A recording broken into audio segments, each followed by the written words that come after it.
আসসালামু আলাইকুম রহমতুল্লাহি ওয়া বারাকাতুহু নাহমাদুহু ওয়া নুসাল্লি আলা রাসূলিল কারীম আম্মা বাদ। ডিয়ার ফ্রেন্ডস, আশা করি প্রত্যেকেই ভালো আছেন। আলহামদুলিল্লাহ, আমিও ভালো আছি। বন্ধুরা, স্বাস্থ্য বিষয়ক ইউটিউব চ্যানেল হাকিম এরশাদুল বাড়িতে আপনাদেরকে স্বাগতম। সাথে আছে আমি হাকিম এরশাদুল বাড়ি। বন্ধুরা, যে ভেষজটি দেখতে পাচ্ছেন, এই ভেষজটির নাম হালিম দানা।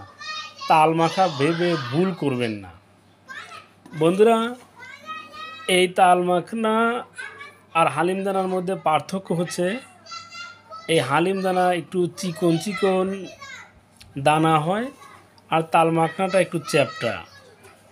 যদিও দুইটাই মাঘ মাসের সরিষার মতোই দেখতে, কার্যকরিতা প্রায় একই, তবে কিছু পার্থক্য রয়েছে।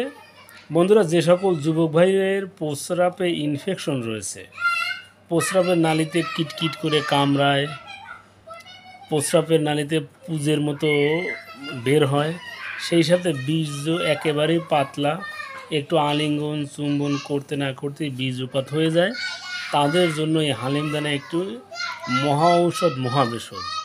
কীভাবে সেবন করবেন? বন্ধুরা, গরম দুধ অথবা পানির সাথে ভিজিয়ে সেবন করতে পারবেন। সর্বোচ্চ কার্যকারিতার জন্য যেটি করতে হবে আপনাকে, এটি আপনি 1 গ্লাস পানিতে 1 থেকে 2 চা চামচ পরিমাণ ভিজিয়ে রাখলে এটি ঘন গাঢ় আঠালো একটি থোকা তৈরি হবে। চামচ দিয়ে সেই থোকাটি তুলে নিয়ে গরম কুসুম কুসুম গরম দুধের সাথে এটি মিলিয়ে সেবন করবেন। স্বাদ বাড়ানোর জন্য একটু মধু সাথে গুলিয়ে নিতে পারেন। এইভাবে নিয়মিত সেবন করলে প্রস্রাবের ইনফেকশন সহ বীর্য ঘন গাঢ় আঠালো হবে, সহবাসে দীর্ঘ সময় দিতে পারবেন। বন্ধুরা, এই ছিল আজকের আলোচ্য বিষয়। ভিডিওটি ভালো লাগলে অবশ্যই লাইক দিবেন, কমেন্ট করবেন, সাবস্ক্রাইব করে সাথেই থাকবেন। ধন্যবাদ।